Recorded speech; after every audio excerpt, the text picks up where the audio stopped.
Paul George did an interview with the Washington Post, the Washington Tribune, one of those, and he explained that essentially you need a super team to compete in the NBA. The Golden State Warriors created a super team. Even LeBron James got swept in 4 games. And Paul George's comments probably echo the sentiments of a lot of players in the NBA, but it's completely false.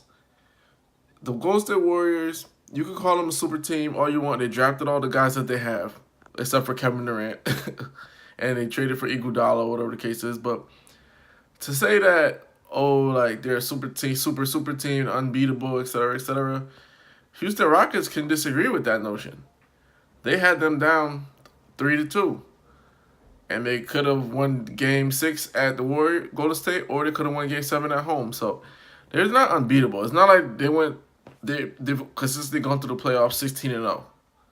You know, they went like 16-1 or whatever the case is.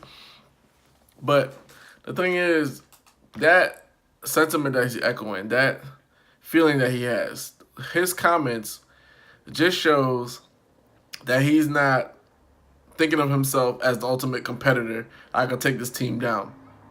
Just say you need a great team to beat another great team.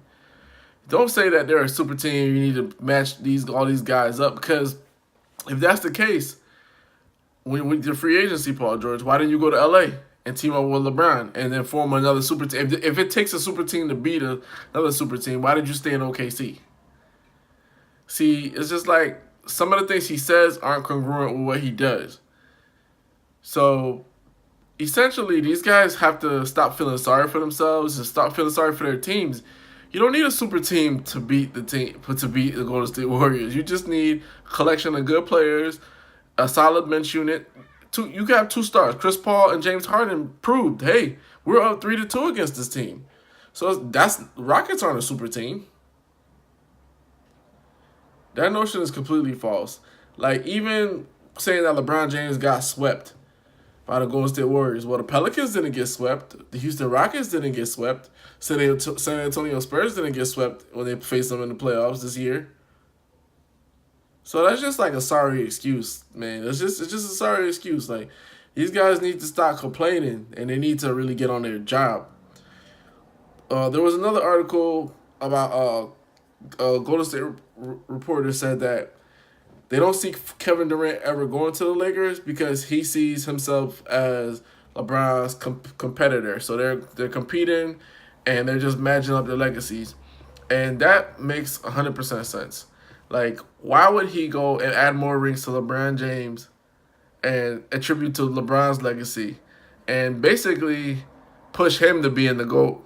Well, he can stay in Golden State and win another title or 2 more titles, get more than LeBron, and usher himself into that conversation with Michael Jordan as one of the best players to ever play the game. Why would he do that? It just doesn't make any sense. Now, if they both were starting off on even playing field, they both had 3 rings, and they wanted to team up together, that would make perfect sense. Because then they could usher themselves into a conversation never even heard of before. 2 guys that could be considered the greatest of all time with multiple titles, stuff like that. But there's no way that I would see him joining the competition. Sort of like there was no way when people said for LeBron James free agency, people said, why don't you just go to Golden State and they blow up the whole thing and get rid of Clay, get rid of Draymond, and keep LeBron, KD, and Steph.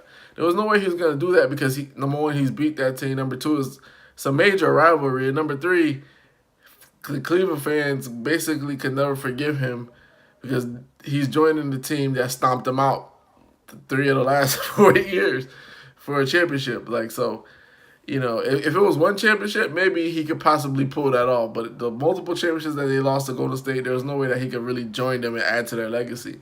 But what KD said to the reporter makes perfect sense. There's no way for him to join LeBron James and him not going to doldrums or his legacy take a hit.